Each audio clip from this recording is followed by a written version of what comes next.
Today's podcast is brought to you by Audible. Get a free audiobook download and 30-day free trial at audibletrial.com/new music industry.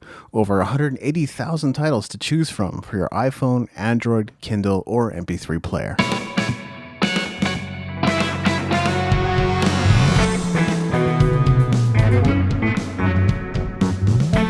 You're listening to the New Music Industry with David Andrew Weem.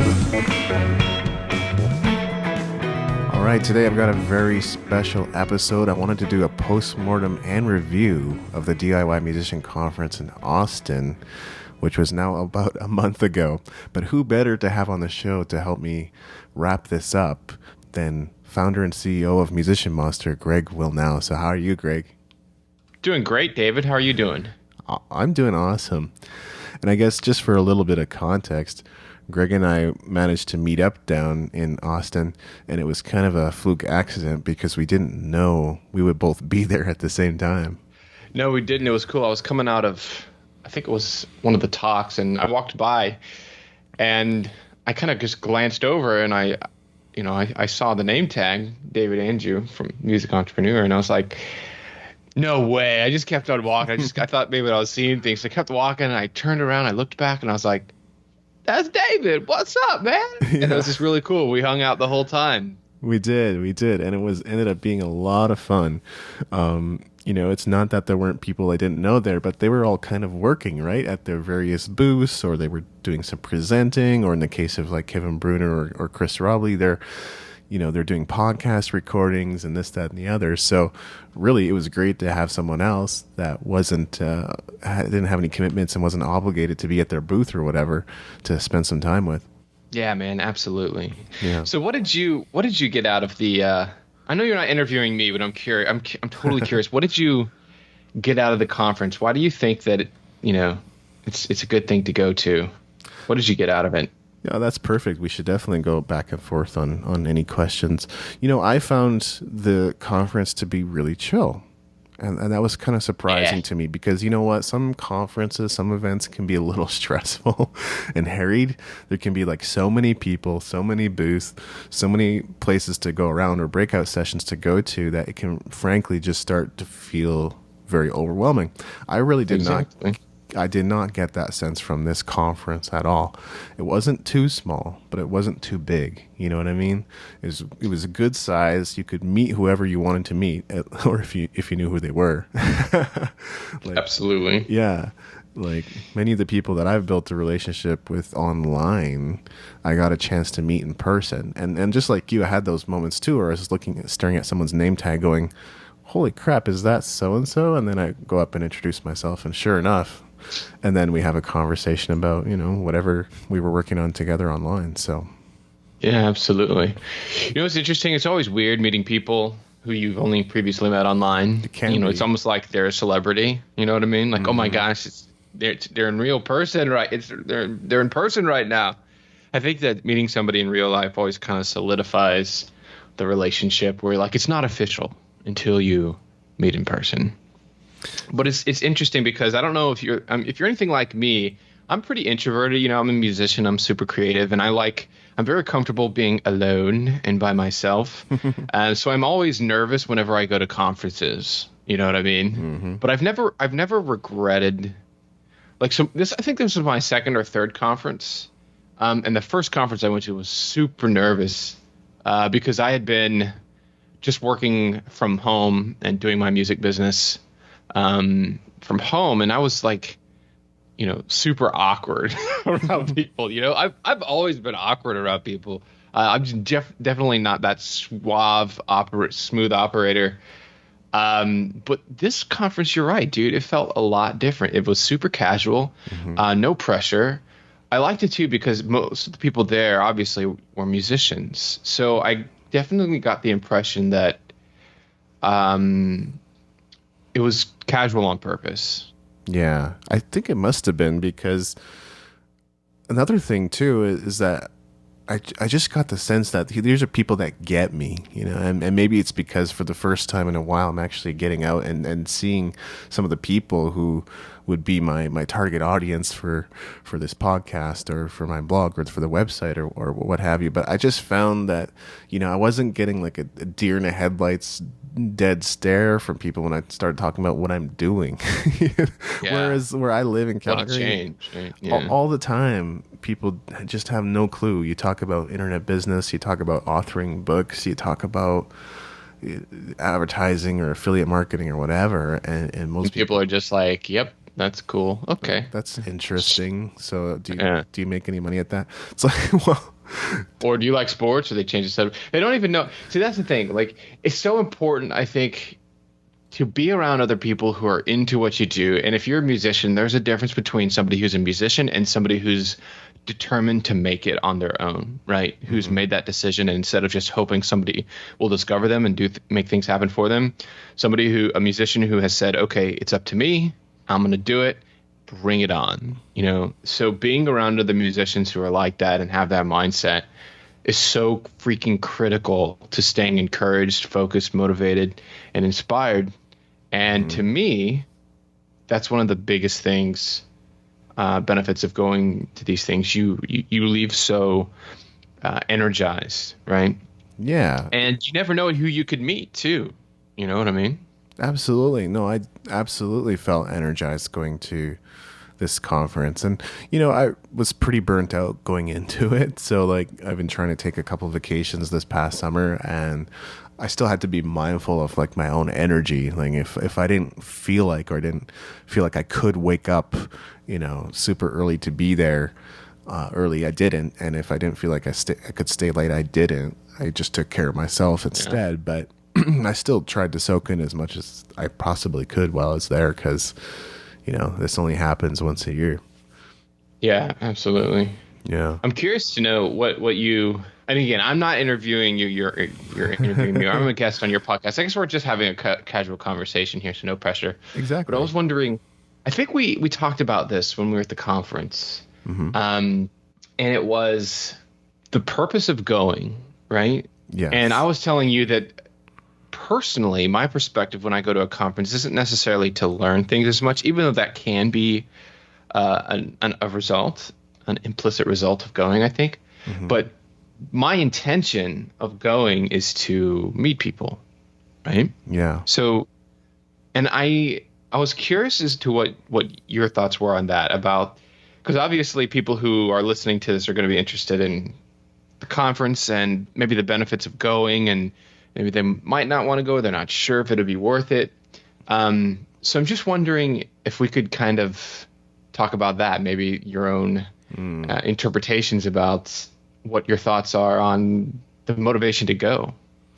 I mean, some of the motivating factors for me, I'll just start there, are that, I applied to be a speaker there and I guess their roster was pretty full.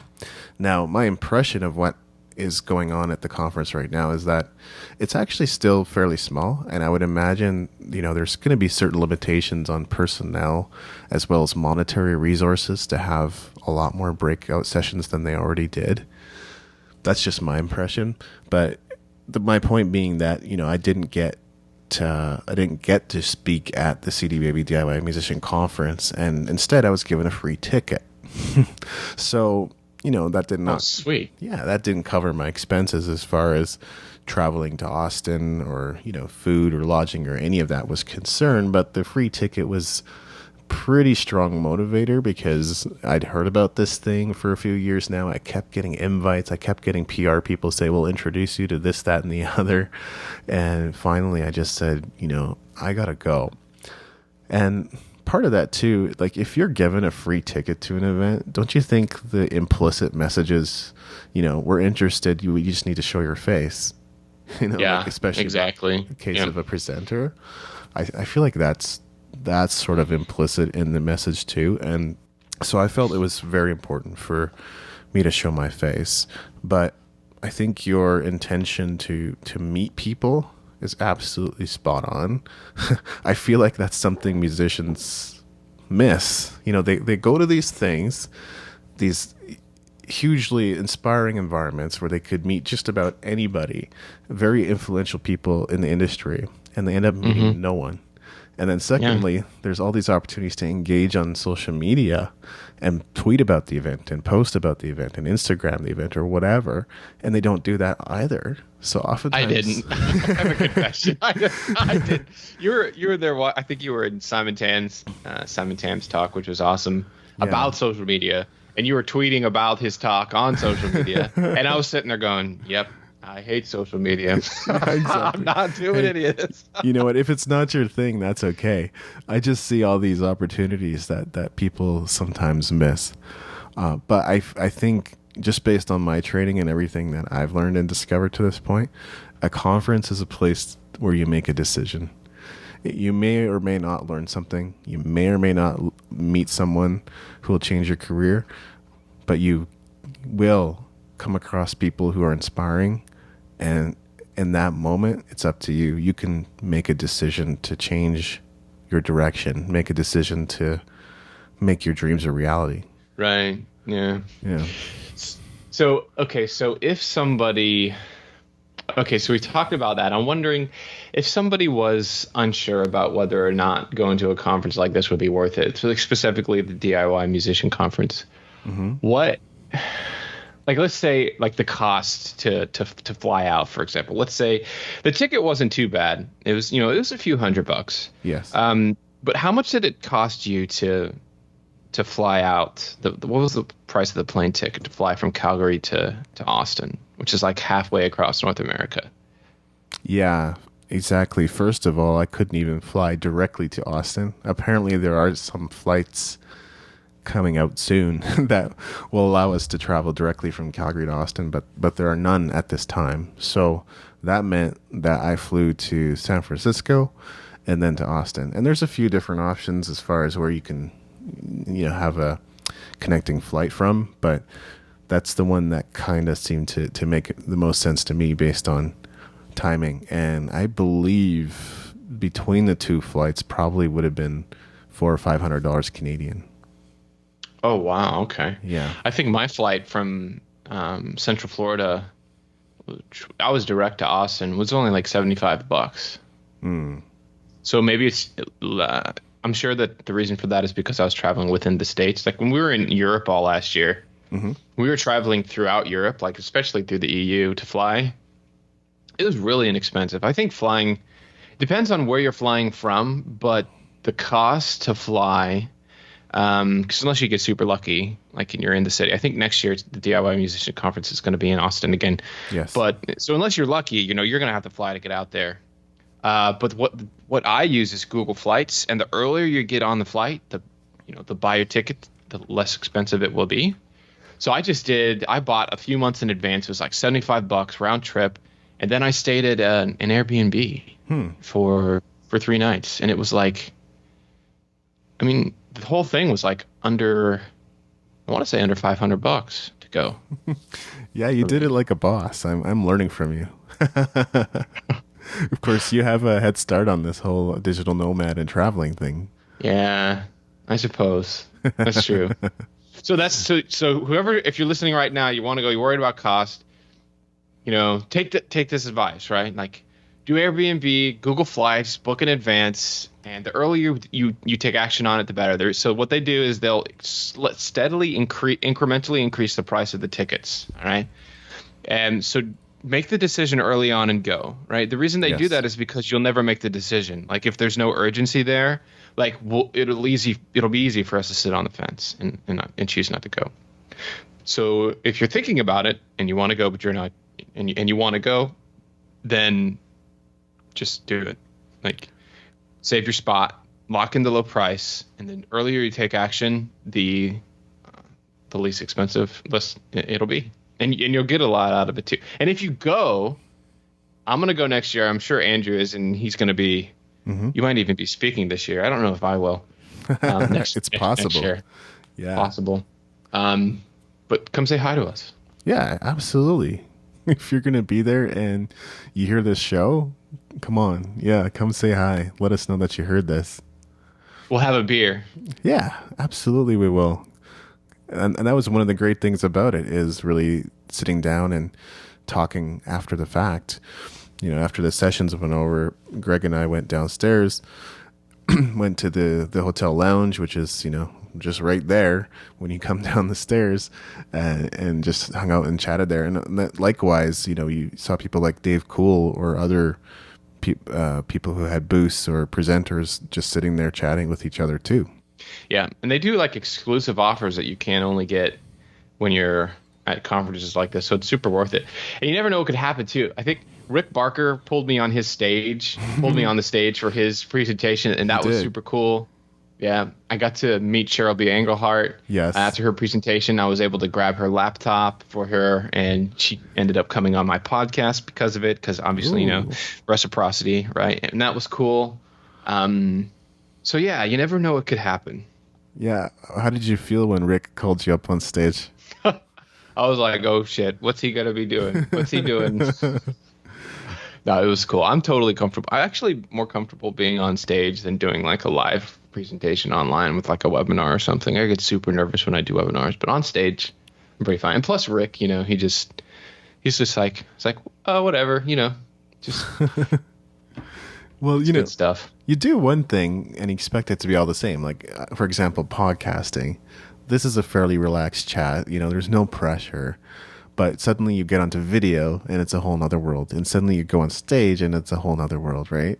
Yeah, it's like degrees of comfort and what you're used to and being out of your comfort zone. As soon as it's just like music, like you're being on stage for the first time playing a new song, it's uncomfortable. Like you've practiced it so many times in rehearsal, and then you get comfortable doing it at rehearsal. And then the first time you do it live in front of an audience, whether it's, a room of no people or a room of 500 people, there are degrees of comfort. So the more you do something, the more comfortable you get. But yeah, the first time is always, it's always uncomfortable. But for some reason, webinars haven't gotten any more comfortable for me.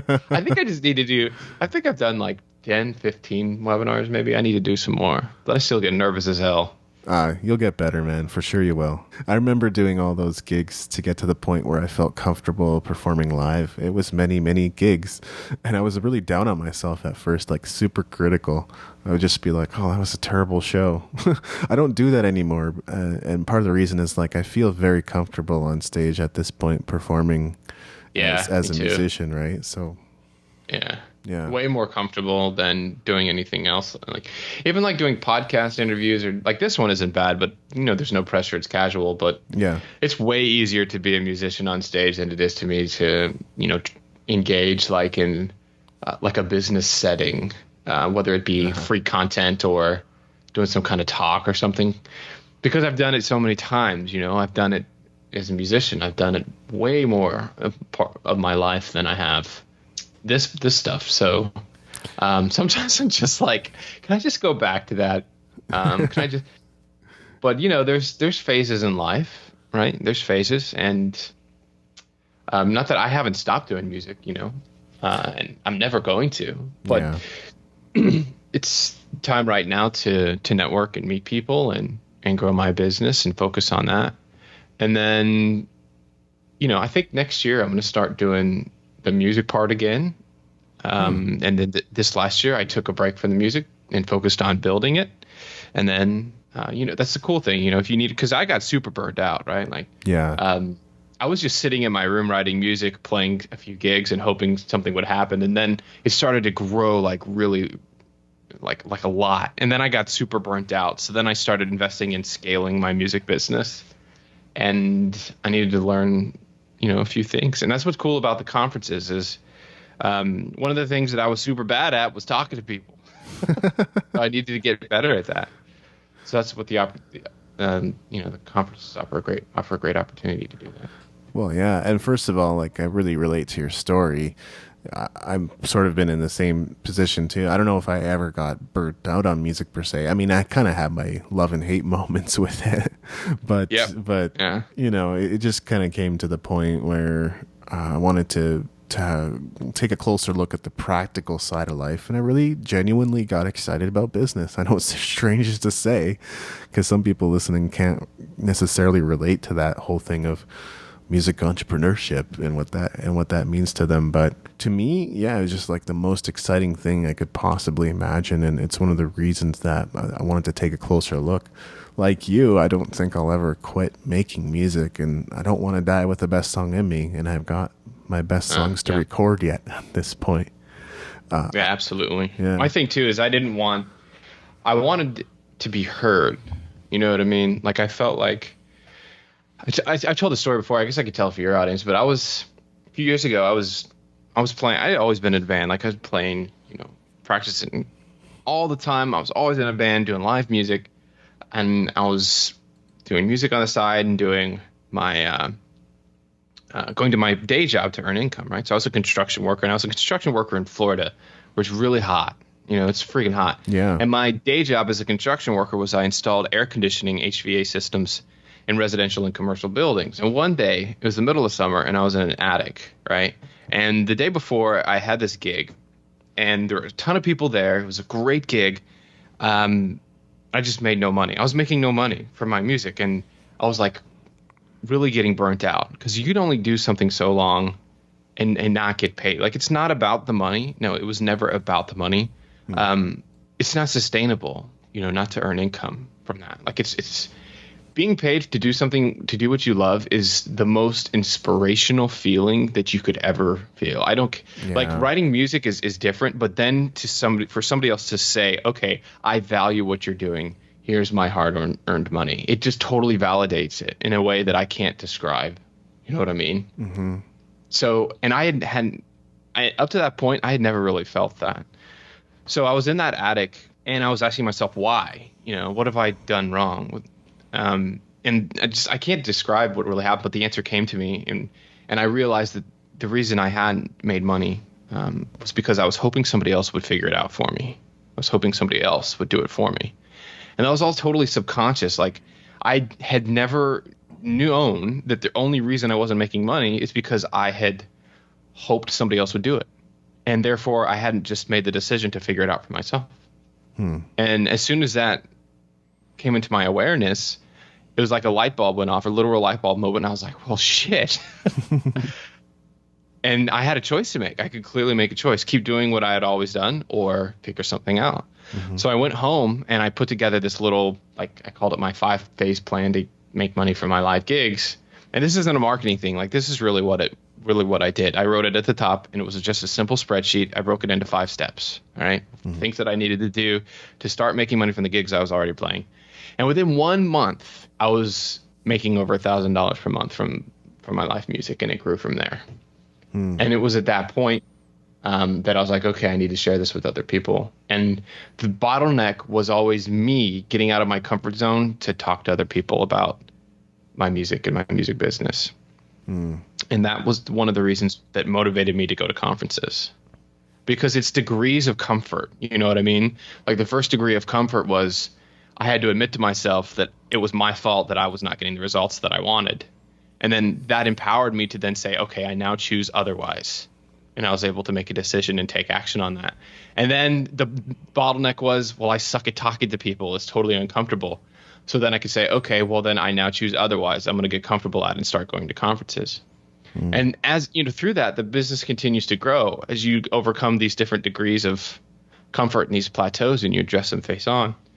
And it's really cool because it's really similar with music.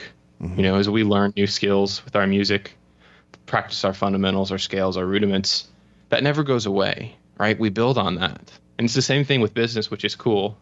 That I think what you were talking about earlier is when I realized that business is the same as learning music. Learning business is the same as learning music. That's when it clicked. I was like, oh my God, it's the same freaking thing. And every skill that I learned as a musician applied. Like, if you can become a musician, if you can learn music, you can do freaking anything, dude. And I think that's what I realized. So that was a little tangent there. I'm sorry. No, I appreciate you sharing that. And something I heard recently that I really liked: until you confront the ordinariness of your life, you can't become extraordinary. In other words, you sort of have to come to the point where you realize, I'm not going to amount to anything continuing on as I am. There has to be. That's a really scary, Yeah. Yeah, but once you confront it, it is a little depressing at first. But I discovered once you confront that, there's a peace that comes over you. And then suddenly you're coming from a place of like curiosity about the world. Now you're trying to find something out. You know, it's a little bit Mark Manson, but now you're trying to. No, whereas before you'd be making excuses because you'd be running from that realization, I think. Yeah. But before you have it, before you realize, if I keep doing what the things I've always been done, I'm going to get the same results. I'm going to be mediocre. Exactly. And until you accept that, you spend your whole life running from it and making excuses. That's right. And you can't not be mediocre when you make the decision not to be. You know what I mean? Yeah. And shortly after confronting that, I'm finding myself gradually moving towards my dreams and living the dream that I'd set out to. And that's a whole different feeling too. It's actually kind of a strange feeling. But now, you know, I haven't mentioned this on the podcast yet, but I get to travel the world while building my business. What could be more exciting, right? I wanted that location independence. It was next on my list, but I wasn't sure how long that was going to take or when I'd be able to do that. And having arrived here, you know, it's a very, very interesting feeling. Yeah, absolutely. Yeah. We were talking about this at the conference too, weren't we? We were talking about it's like music. You know, you practice for years and years and years, and you just steadily and slowly get better. It's not like one day you wake up and you're like, oh my God, I've arrived. I'm the musician I've always wanted to be. It's not like that. You know what I mean? It's just slow, steady progress and daily making the habit of becoming a musician. You become a musician, right? And it's a lifestyle. It's a choice. It's an action. It's a habit. Yeah. Just like building a business, like you were talking about, is slowly, dude, slowly, so slowly, these incremental things.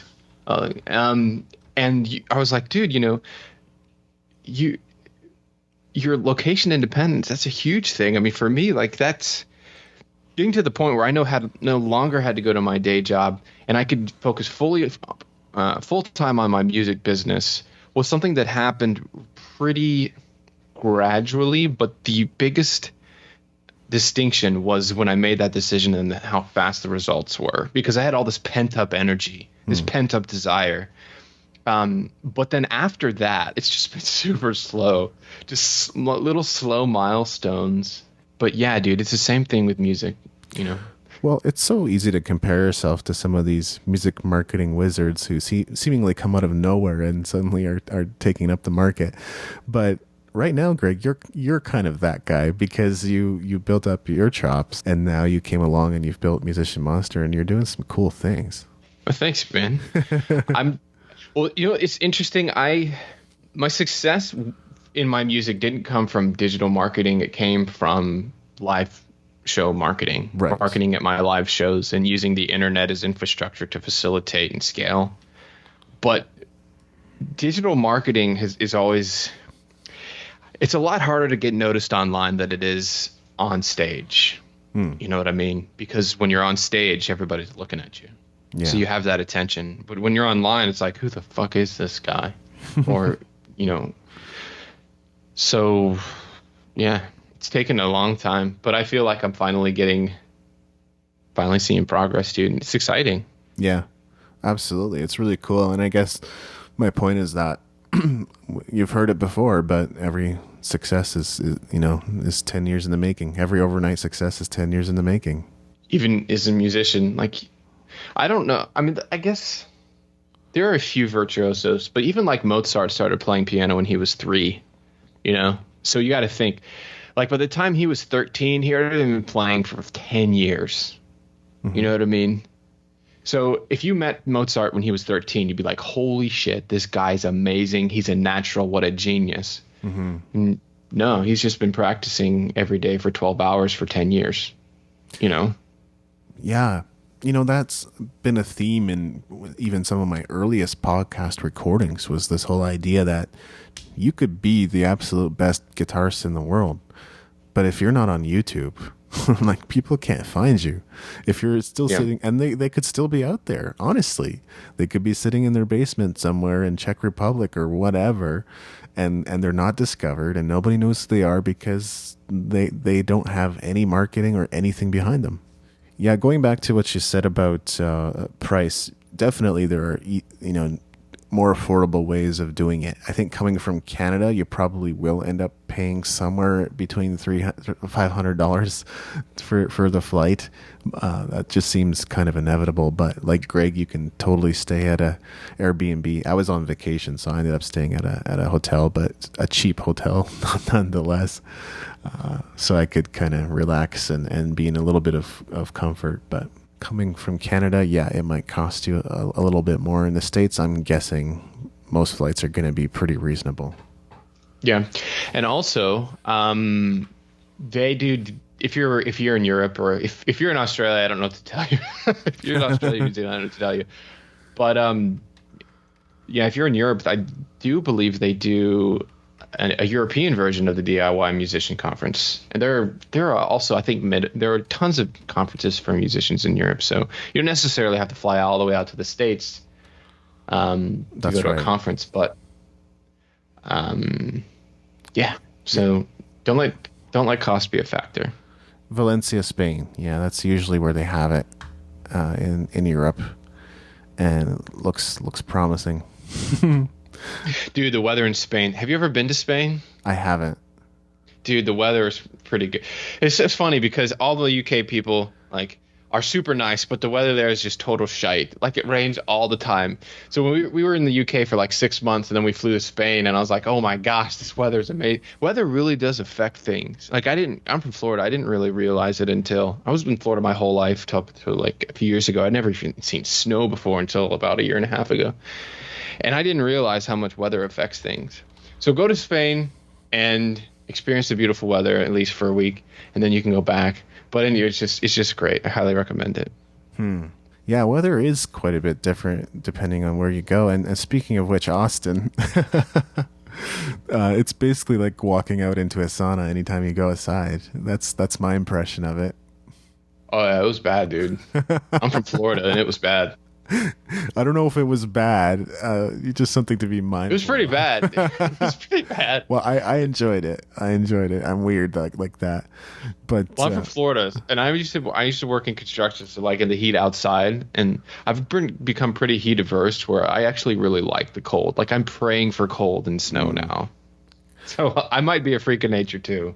Yeah, I don't know. I've just been in Canada for 20 plus years of my life, so. We barely get a summer. It just doesn't last long enough, Greg. Yeah.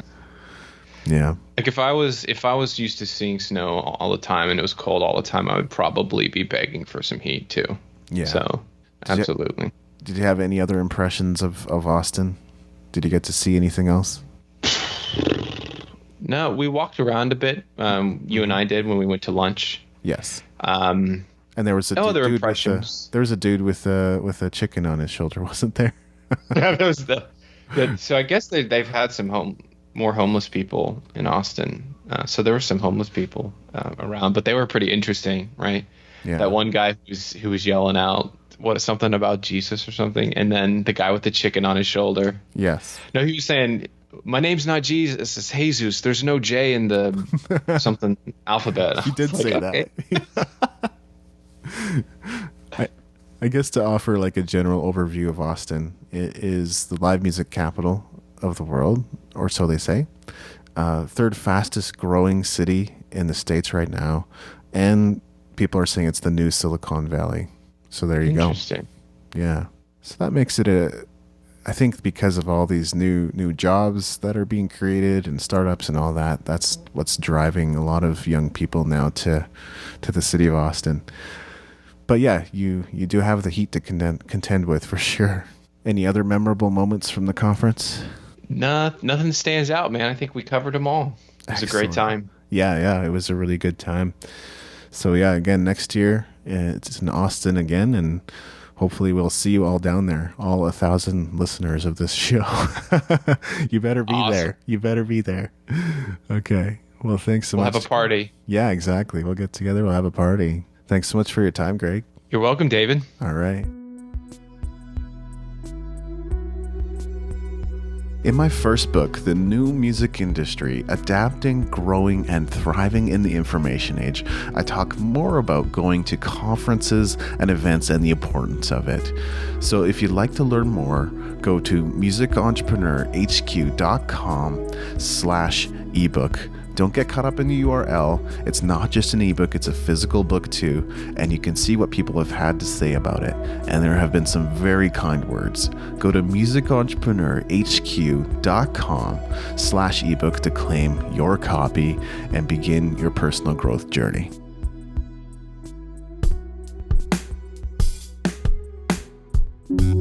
Thank you for listening. Music in this episode was brought to you by Brian Young. Wherever you're listening to this right now, please consider leaving a 5-star review and comment to help us get the word out about the podcast.